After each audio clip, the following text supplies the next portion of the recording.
En esta segunda parte dedicada a instrumentos de medición, revisaremos instrumentos para análisis de formas de onda y mediciones de tiempo y frecuencia. Para las mediciones de formas de onda en AC, el instrumento fundamental es el osciloscopio, ya sea analógico o digital. Las mediciones de tiempo y frecuencia se pueden hacer, digamos, en base a un contador de frecuencia o de tiempo, o diseñando circuitos ad hoc para hacer estas mediciones. El osciloscopio es el instrumento fundamental para el análisis de formas de onda en AC. En la figura podemos ver un osciloscopio de dos canales contemporáneo, digamos en el que a pesar de que este es un osciloscopio ya pues del tipo digital, pero es un osciloscopio básico todavía, ¿verdad? Solo tiene dos canales. Aquí se muestra la punta de prueba que sigue siendo igual. Digamos, también siguen existiendo los controles de los dos canales verticales y el control de la base de tiempo, ¿no? Hay un conector para una memoria USB para guardar ya sea la pantalla o los datos que están siendo observados, ¿no? Y hay un conector para eh, sincronismo externo del osciloscopio, para disparo externo, ¿no? En esta fotografía podemos ver un estudiante de electrónica 3 eh, usando uno de los osciloscopios de la escuela. Estos son los que contamos con los que contamos en la autoridad. Y además hay otros instrumentos del laboratorio, ¿no? En este caso se está observando la forma de onda de un oscilador sinusoidal. El foco es parte del circuito. En los circuitos del mundo real pues se usa un foco de bicicleta que es mucho más pequeño, ¿no? Pero es una parte importante, ¿no? En esta figura podemos ver la pantalla de uno de los osciloscopios que tenemos en la escuela. Es un Agilent de dos canales. Vean que es de 100 MHz. Y bueno, en lo fundamental es igual al osciloscopio típico que veíamos en una de las primeras slides, ¿no? Esta forma de onda corresponde pues al experimento que estaba presentando el estudiante en la imagen anterior.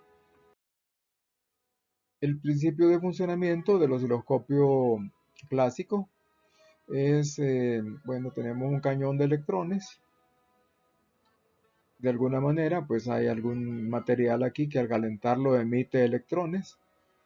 Y entre este punto y la pantalla de fósforo se establece una diferencia de potencial adecuada para acelerar los electrones desde este cañón, ¿verdad? Que el electrodo pues se conoce como cátodo, y los electrones emitidos desde el cátodo son acelerados para que choquen con la pantalla y produzcan el brillo en los puntos de fósforo con los que chocan. Esta es una pantalla revestida de fósforo. Y para hacer el trazo de la forma de onda, pues la deflexión vertical y horizontal se hace pues aplicando tensiones adecuadas entre estas placas, ¿no? La deflexión vertical se hace por la forma de onda misma, mientras que la deflexión horizontal pues requiere generar una señal dedicada para ese propósito, ¿no? Y aquí se ilustra dónde pasa el haz de electrones, ¿no? A este ingenio, a este dispositivo se le llama tubo de rayos catódicos, ¿ya? Porque es un rayo de electrones, digamos, que salen desde el cátodo. Y es el principio también que se usaba en los televisores antiguos de la época analógica, ¿no? En este caso, BIE es la señal de entrada y controla la deflexión vertical del haz de electrones, mientras que la deflexión horizontal es controlada por esta señal de base de tiempo, ¿no? Digamos que el usuario ajusta la base de tiempo en unidades de tiempo por división. Las pantallas de los osciloscopios tienen una gratícula, una rejilla donde se marcan pues, las divisiones tanto verticales como horizontales. Y bueno, el ajuste de la base de tiempo pues en unidades de tiempo por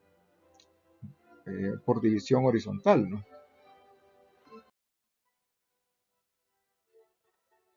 Si usamos una base de tiempo larga, vean una vez que el, el- el circuito de base de tiempo comienza a generar esta señal, que es tipo rampa, pero se está repitiendo, el trazo, digamos, va a comenzar en este punto de tiempo y en el nivel de tensión ajustado por el usuario. El subíndice T, en este caso, significa trigger o disparo, ¿no? Entonces la base de tiempo es disparada en este nivel de tensión, en este punto, ¿no? Entonces vean que el trazo en la pantalla arranca justamente en ese tiempo y en ese punto, ¿no? Si usamos una base de tiempo más pequeña, podemos hacer una especie de zoom sobre la señal, ¿no? Entonces veamos que la base de tiempo indica cuando comienza el trazo y el tiempo en el que, digamos, la forma de onda comienza a representarse en la pantalla, digamos, en este caso con su respectivo nivel de disparo, ¿no? Hay que decir que el control de la base de tiempo y del nivel de disparo son separados, ¿no? De manera que el usuario tiene control sobre estos dos ajustes del osciloscopio, ¿no? Pero también hay que decir que el mal uso de estos controles muchas veces confunde a los usuarios. En este slide se muestra la función del ajuste del nivel de disparo, ¿no? BT. En esta parte, en este ejemplo, digamos el nivel de disparo es este nivel de tensión que es relativamente bajo, ¿no? Cuando la forma de onda alcanza ese valor de tensión, comienza el trazo de la forma de onda en la pantalla del osciloscopio, ¿no? En este segundo ejemplo tenemos la misma base de tiempo, ¿no? Pero el nivel de disparo ha sido ajustado para un nivel de tensión más alto, ¿no? De manera que cuando el trazo arranque, vean, va a iniciar a partir de un nivel de tensión más alto, ¿no? Pero la duración de tiempo de este trazo es idéntica a la del primer ejemplo, ¿no? Ya que la base de tiempo es la misma en los dos ejemplos, ¿no? Lo único que ha cambiado es el nivel de tensión de disparo o triggering. El osciloscopio analógico, que todavía hay muchos en circulación, ¿no? Pues tiene este diagrama de bloques, ¿no? Esta es la entrada de la señal. Usualmente un osciloscopio tiene varios canales de entrada, ¿no? En el mundo analógico lo más común era que solo hubieran dos canales y cada canal se puede acoplar la señal de entrada al amplificador o atenuador ajustable, ya sea directamente si cerramos este interruptor o por medio de un condensador, ¿no? En cuyo caso bloqueamos la componente DC de la señal, ¿no? Los osciloscopios comúnmente para esta función tenían tres estados, DC, AC o tierra, en cuyo caso la entrada del amplificador se conecta a tierra. Además, tal como vimos en la lámina anterior, eh, el circuito de disparo selecciona el nivel de tensión de la señal de entrada con la cual va a comenzar a generarse la forma de onda de rampa periódica a cargo de la base de tiempo, ¿no? Digamos que una vez que seleccionamos el nivel de tensión, la base de tiempo comienza eh, con el ajuste de tiempo por división que hemos seleccionado, ¿no? También el trigger se puede hacer externamente, ¿no? Se acopla una señal. Si ya sabemos, digamos, por ejemplo, si estamos observando pues una señal que es gobernada por un reloj, aquí podríamos conectar esa señal de reloj. O si vamos a observar una señal que viene de la frecuencia de línea, de potencia, pues aquí podríamos usar una señal que está sincronizada con la señal de potencia de línea, ¿no? Lo mismo para la base de tiempo, ¿no? Digamos, en lugar de controlar la deflexión horizontal eh, con lo que produce el circuito de trigger más la base de tiempo, podemos aplicar una señal externa, ¿no? Y cambiamos este interruptor acá, ¿verdad? Esto se usa solo para aplicaciones especiales, ¿no? Y finalmente, en la parte superior vemos que la señal de entrada amplificada o atenuada, dependiendo, entra a un amplificador de deflexión vertical que controla la tensión en las placas del tubo de rayos catódicos. La señal X controla también la deflexión horizontal y Y la deflexión vertical. Y esto es básicamente pues, el principio de los osciloscopios analógicos clásicos. Los osciloscopios digitales en principio son más simples que los osciloscopios analógicos, pero la entrada es idéntica, ¿no? Se puede acoplar directamente o a través de un condensador, a eso se le llama DC o AC porque el condensador solo deja pasar AC, no deja pasar el componente de DC. Este puede ser amplificador o atenuador y luego la salida pues llega al convertidor analógico digital, pero esta misma señal sirve de referencia para el circuito de disparo, ya que aquí ajustamos el nivel de tensión con el cual va a comenzar pues la conversión en este caso, y aquí está la base de tiempo, ¿no? Igual el trigger puede ser externo, ¿no? La salida de el bloque de base de tiempo o generador de reloj de muestreo, vean, es una señal a la frecuencia de muestreo que va a controlar el convertidor analógico digital. La salida del convertidor se transfiere a una memoria digital, obviamente sincronizada con esta señal de reloj. Y la mayoría de estos osciloscopios permiten algún tipo de análisis dentro del osciloscopio, tales como calcular la FFT, valores RMS, rise time, distorsión total armónica, etcétera, ¿no?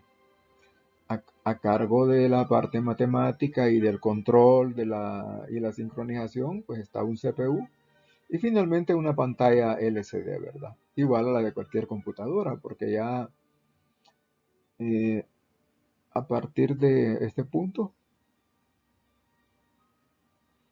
esto es una computadora, ¿no?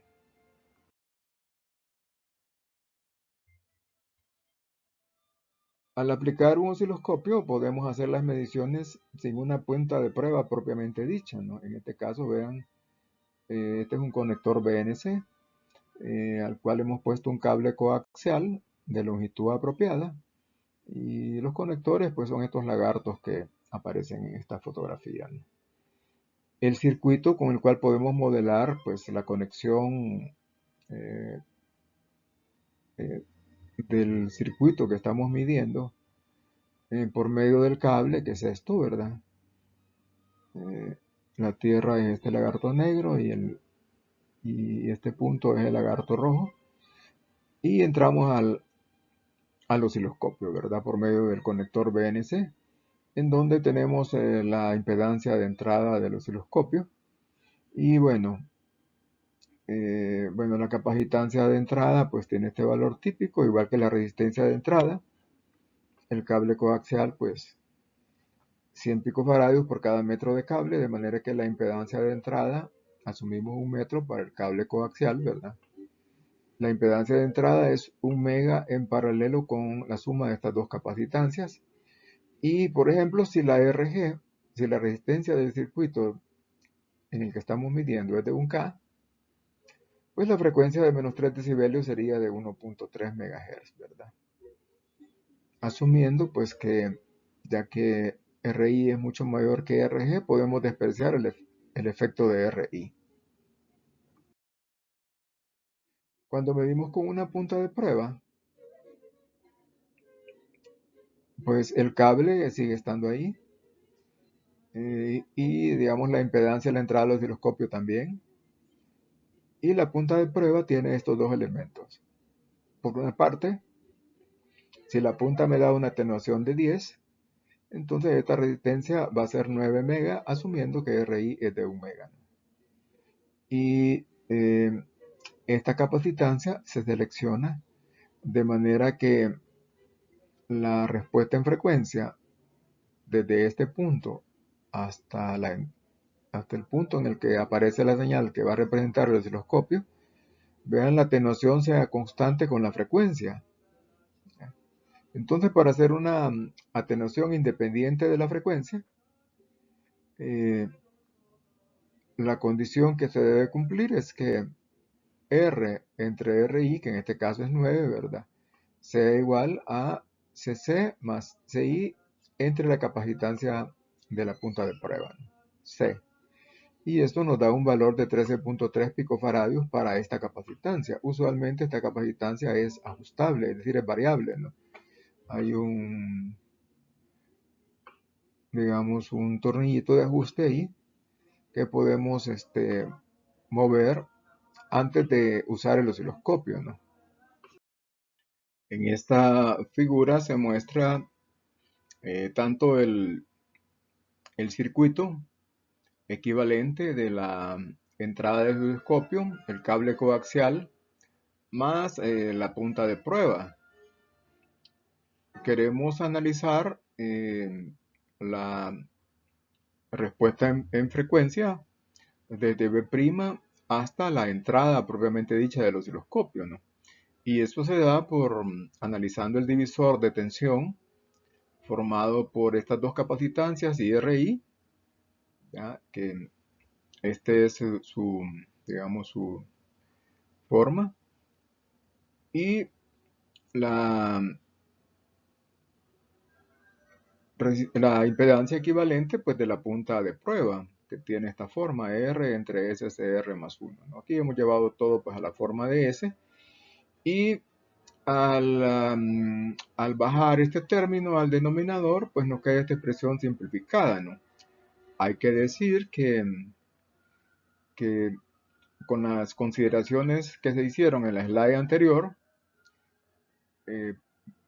necesarias para mantener una atenuación constante, es decir, que R entre RI tiene que ser igual a CI más CC entre C. Entonces, si esas condiciones se cumplen, eh, este término se hace 1, ¿no? Por lo tanto, BI entre B' es RI entre RI más R, y es 1/10, independientemente de la frecuencia, ¿no? En esta slide se muestran los casos extremos para el arreglo que incluye la punta de prueba, el cable coaxial y la impedancia de entrada del osciloscopio, ¿no? En DC, todas las capacitancias son infinitas, todas las reactancias capacitivas son infinitas, de manera pues que solo quedan las resistencias, ¿no? Y la atenuación es pues tiene el valor nominal de 10, ¿verdad? En alta frecuencia, las reactancias capacitivas de todos los condensadores tienen valores mucho menores que los de las resistencias, tanto de la punta de prueba como a la entrada del osciloscopio. Por lo tanto, podemos despreciar las resistencias, y lo que tenemos es un divisor capacitivo, ¿no? Ya, hay que tomar en cuenta que los condensadores se comportan como admitancias, de manera pues que la admitancia de del cable más la entrada del osciloscopio es S por CC más CI, mientras que la admitancia de, de la punta es SC, ¿verdad? Entonces, y puesto que la división de tensión, el comportamiento como divisor de tensión, pues se da en base a la relación de impedancias, pues es el inverso pues, de las admitancias y tenemos pues una atenuación de 10 de nuevo, ¿no? Ya. Entonces esto se da pues solo en frecuencias suficientemente altas como para que las admitancias, perdón, las reactancias capacitivas de los condensadores sean mucho menores que las resistencias del circuito, ¿no?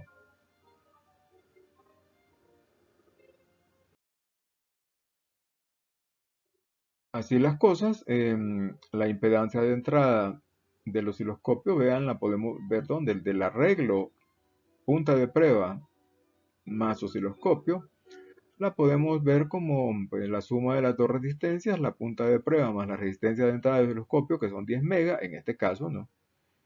Y el equivalente en serie de la capacitancia de la punta con la capacitancia del cable en paralelo con la capacitancia de entrada del osciloscopio, ¿no? Eh, y si la resistencia del circuito en el que estamos midiendo, que nosotros lo hemos representado como resistencia de los generadores de 1K, para que las condiciones de comparación sean iguales a las que al análisis que realizamos cuando no usamos punta de prueba, sino que solo cable coaxial, la frecuencia de menos 3 decibelios en este caso sería pues de 13 MHz, ¿no? Es decir, un cambio de una década, ¿no? En la realidad, pues RG eh, debería ser más pequeña, ¿no? Pero como estamos estableciendo las condiciones para hacer pruebas en cualquier circuito, pues nos quedamos con este valor. El osciloscopio debe ajustarse antes de, pues, de cada sesión de medición, ¿no? Para ese propósito, digamos, la mayoría de osciloscopios traen un generador de onda cuadrada de 1 kHz, ¿ya? Y las entradas se deben de calibrar midiendo en este punto, ¿no? Aquí vemos pues que en la pantalla se ve una onda cuadrada, pues digamos irrazonablemente cuadrada, ¿verdad? Y esto en términos de, digamos, de la función de la punta de prueba, es decir, de que la atenuación es constante con la frecuencia, esta onda cuadrada va de 0 a un cierto nivel de tensión, o sea que tiene una componente de C. Y por definición, pues la serie de, digamos, de una onda cuadrada contiene pues un cierto número de componentes de frecuencia múltiplos de la frecuencia fundamental, que en este caso es 1 kHz, ¿no? Entonces esto quiere decir pues que esta onda cuadrada tiene términos pues hasta por lo menos que tienen algún impacto hasta los 50 kHz, ¿no? Entonces cuando ajustamos la punta de prueba, el tornillito que trae la punta de prueba para que la forma de onda se vea, digamos, razonablemente cuadrada, estamos, digamos, garantizando pues que dentro del contenido de frecuencias de esta onda cuadrada, digamos, la atenuación es constante, ¿no? Porque esto llega desde DC hasta 50 kHz por lo menos, ¿verdad? En teoría, pues llega hasta el infinito, pero en ingeniería eléctrica el infinito es finito, ¿verdad? Entonces, bueno, más tarde vamos a ver pues que nosotros grabamos esta señal en una USB para analizarla, pero lo veremos luego, ¿no? Bueno, hay que decir pues que la resistencia de entrada y la capacitancia de entrada del osciloscopio pues dependen de cada equipo, ¿no? Y también lo mismo podemos decir de la punta de prueba, ¿no?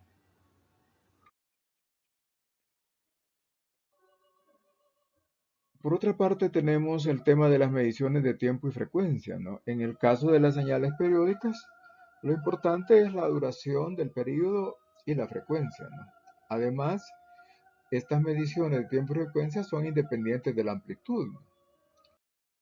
Osciloscopios digitales, tales como los que tenemos en el laboratorio de la escuela, ofrecen este menú de mediciones de tiempo y frecuencia. Se puede medir el periodo, la frecuencia, tiempo de subida y tiempo de caída, ¿no?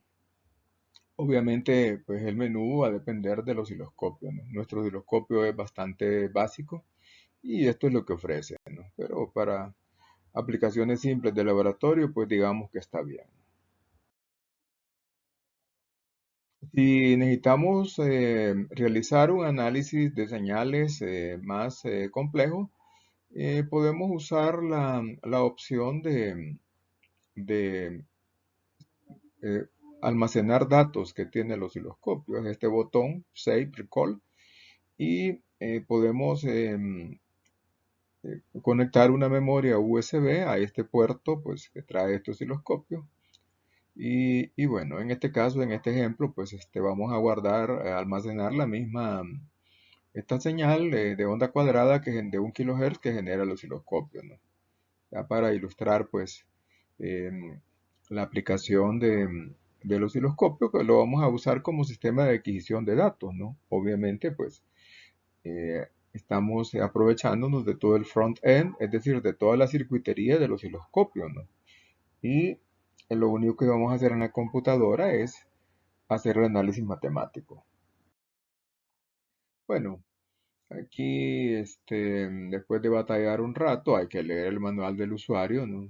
Eh, digamos, también vemos el tipo de formato de los datos en que vamos a almacenar, pues, lo que tenemos. Los osciloscopios permiten ya sea guardar las pantallas o guardar los datos, ¿no? A nosotros nos interesa almacenar los datos para hacer análisis eh, matemáticos de Fourier, básicamente, ¿no? Ya que digamos, el análisis de Fourier de este osciloscopio, la que trae a bordo es bastante limitada, ¿no? Entonces, bueno, nosotros vamos a guardar los datos en un formato que sea compatible con Excel, que es el CSV. Ya está, ¿no? Entonces, guardamos los datos en la memoria USB y luego los descargamos en la computadora y bueno, el archivo pues CSV lo puede leer directamente Excel. Pero una vez que metemos los datos pues, en Excel, es conveniente guardar el archivo ya en el formato de Excel, ¿no? Para que no se pierdan datos. Bueno, al menos es lo que dice pues, la pantalla de Excel, ¿verdad? Y bueno, aquí estamos ya listos. Ustedes pueden ver que yo he hecho ya varias aplicaciones. Una, digamos, pues quiero trazar los gráficos de la forma de onda y del espectro, ¿verdad? Pero para esto tengo que hacer primero análisis de Fourier y ya en otros documentos he explicado cómo se hace el análisis de Fourier. En primer lugar, vean, hacemos el trazo de la forma de onda, pues esto ha sido es bastante mínimo, ¿verdad? Em, el archivo CSV pues trae la información de tiempo. Y bueno, ahí pues ustedes como estudiantes aplicados pues son más duchos digamos, en elaborar estos gráficos. Yo lo muestro pues solo como, digamos, como ejemplo de esta aplicación. Ya tenemos el gráfico de forma de onda. Ahí le hemos puesto el título que es la onda cuadrada del osciloscopio Agilent. Hay un problema con la exportación de datos de algunos osciloscopios. El problema en este caso es que nuestro osciloscopio Agilent ha exportado 600 datos. Aquí se ve hasta 602 porque hay dos filas de encabezados. De manera pues que el número de datos no es una potencia de 2.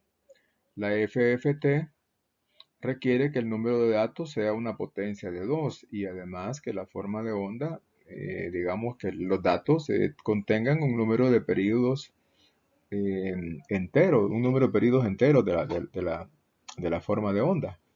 Entonces, en este caso, para poder aplicar la FFT, hay que recortar pues el juego de datos hasta 512. ¿Ya?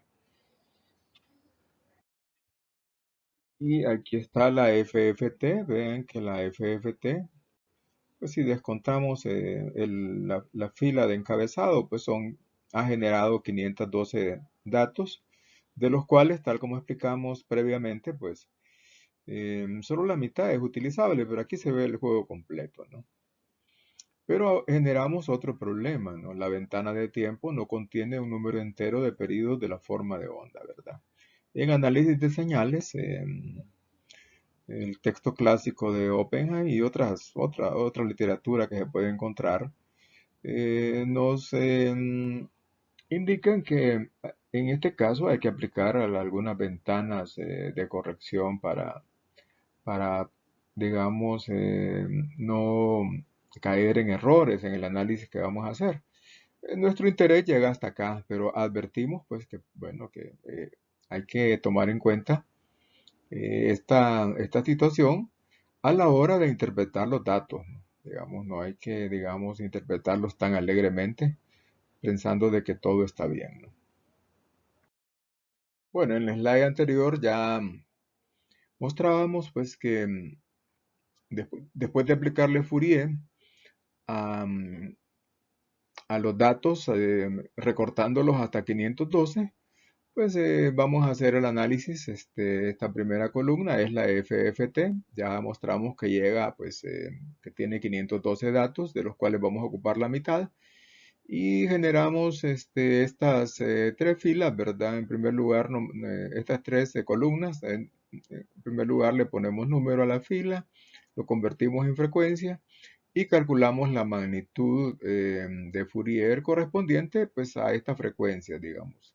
Recuerden que al muestrear, estos son datos muestreados, esa información se pierde y hay que recuperarla, digamos. Por eso es que estos osciloscopios me permiten también almacenar el ajuste del osciloscopio a la hora de generar estas muestras, ¿no?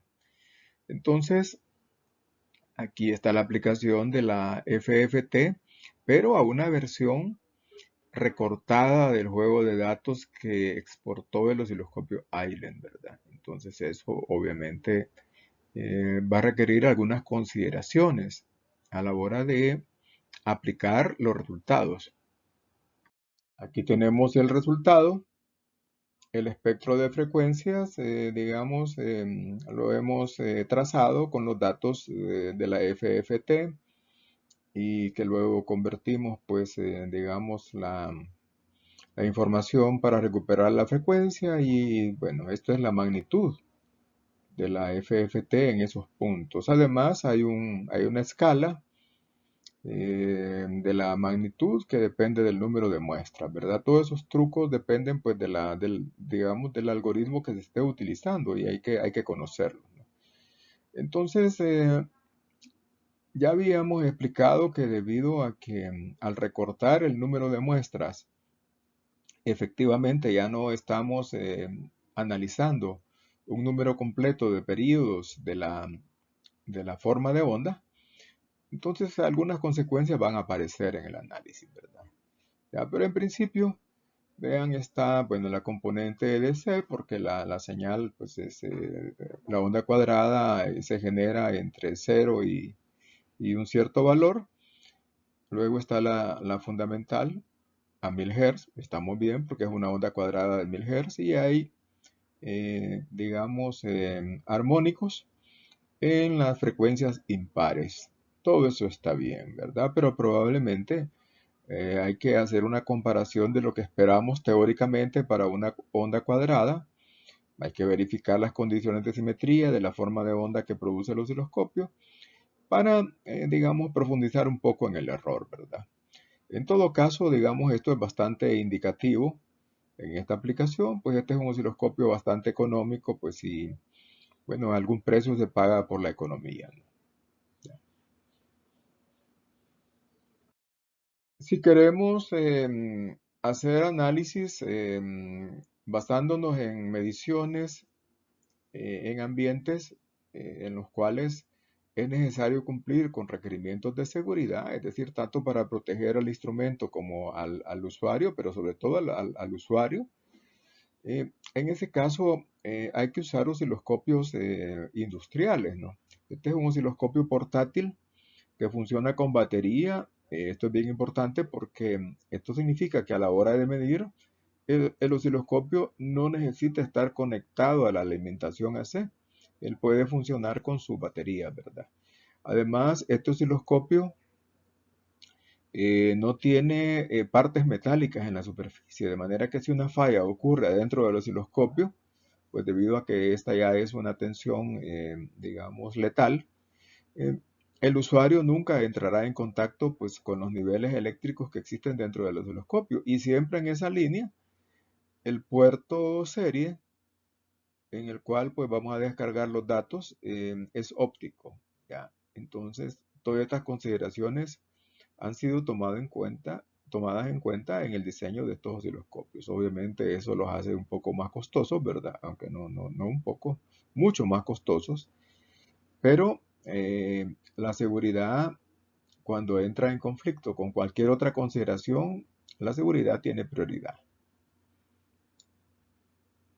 Por otra parte, este tipo de osciloscopios, sí, los datos que exporta son una potencia de 2, ¿verdad? De manera que solo nos aseguramos al escoger la base de tiempo con la que medimos de que el número de periodos registrados sea entero, ¿no? De manera que pues, la FFT se puede aplicar sin error. Este osciloscopio es el básico de estos osciloscopios, de manera que no tiene FFT a bordo. Nosotros podemos hacer el análisis armónico en, en una computadora, ¿verdad? Pero obviamente eh, a cambio pues, de esa desventaja, el costo es mucho menor, ¿verdad? Siempre en la aplicación anterior, vean que en el canal 1 estamos midiendo tensión, ¿no? La tensión de línea 116.8 voltios. eh, y podemos ocupar el canal 2 para medir corriente usando una pinza de corriente, ¿no? Tal como pues, mostramos en la lección anterior. Digamos, estas pinzas obviamente tienen una cierta característica de milivoltios por amperio que hay que tomar en cuenta para interpretar pues, la corriente. Pero al exportar datos a una computadora, pues ahí corregimos nosotros la escala, pero es necesario conocer pues la característica de transferencia de la pinza, ¿no? Pero con esto podemos hacer un análisis armónico básico. Obviamente este osciloscopio pues tiene un cierto costo. No creo que valga menos de $1000, pero un analizador armónico profesional pues no se puede encontrar por menos de 5000, al rango de 5000 a $10,000, ¿no? Entonces, aparte que el osciloscopio pues puede servir para otras cosas, ¿verdad? Digamos, se pueden analizar señales, también se puede configurar como multímetro. En fin, ¿verdad? Aquí depende del usuario, ¿no? El usuario determina lo que el osciloscopio va a hacer, ¿verdad? Y esa es la filosofía, pues, de este curso, ¿verdad? Ustedes lo usan como un sistema de adquisición de datos. En este caso, vean, eh, incluso estos osciloscopios o todos los instrumentos que traen este color indica, pues, que son robustos tanto mecánicamente como eléctricamente, ¿verdad? Y las pruebas, digamos, de seguridad, pues, le dan eh, una cierta categoría de protección, ¿verdad? Y también, obviamente, pues el personal que lo va a usar, pues tiene que estar eh, calificado, ¿ya? Y equipado, pues tiene que andar con la ropa adecuada para andar conectando estos instrumentos en tableros, ¿verdad? O en circuitos con tensiones letales. Cuando se requiere mediciones de mayor exactitud de tiempo y frecuencia, pues se debe, digamos, aplicar un instrumento dedicado, ¿no? En este caso, a manera de ejemplo, pues mostramos un contador de frecuencia universal, ¿verdad? Con un rango de frecuencia, pues, suficiente, ¿no? No estamos endosándolo de manera comercial, sino que solo, pues, es lo que hallamos ahí en la red. Y bueno, aquí Amazon dice que esto se puede entregar en El Salvador, ¿verdad? Y es relativamente económico, ¿verdad? De manera, pues, que para aplicaciones ya, digamos, que demandan una cierta exactitud, pues se puede ocupar un instrumento de este tipo, ¿no? Aquí vemos un zoom del instrumento, pues obviamente las diferentes entradas pues tienen diferentes rangos y propósitos, ¿no? Por ejemplo, las entradas A y B tienen niveles de tensión, 250 voltios pico pico, y digamos, el rango de frecuencias para el que están recomendadas es de 100 MHz, ¿no? ¿Ya? Esto tiene que ver con el tipo de puntas de prueba con las que seguramente se conectan, ¿no? Estas consideraciones son similares a las de los osciloscopios, ¿no? También podemos ver que para las entradas A y B, pues digamos, el acoplamiento puede ser en AC o DC, ya habíamos visto qué significa eso, este condensador o acoplamiento directo. Hay una atenuación de 1 o de 10, ¿no? Y un filtro paso bajo también. En cambio, la entrada C seguramente que se acopla directamente. Vean, la tensión máxima recomendada por el fabricante es de 3 voltios, pero digamos, el rango de frecuencia llega, bueno, se extiende desde 80 MHz hasta 2.4 GHz. Bueno, en fin, este es un ejemplo clásico digamos, de las consideraciones que deberían de tomarse en cuenta a la hora de aplicar un instrumento de este tipo. Las referencias, en principio, pues, digamos, hemos tratado de orientar esta clase, pues, al tipo de instrumentos que tenemos en el laboratorio, sobre todo, pues, el osciloscopio, ¿no? El osciloscopio digital, que es el que permite, digamos, hacer aplicaciones, digamos, tanto, pues, en el laboratorio como en ambientes industriales, ¿ya? Pero en principio digamos, la discusión teórica de lo que, digamos, de los principios de funcionamiento de los osciloscopios viene pues de este curso de la Universidad de Delft. ¿Ya? Esperamos en una eh, siguiente edición de este curso profundizar más en el tema de las mediciones de tiempo y frecuencia, ¿no? De momento, pues, nos hemos limitado a mostrar que hay instrumentos dedicados que pueden hacer esas tareas, ¿no? Y creo que pues con eso pues digamos damos por cerrado nuestro curso.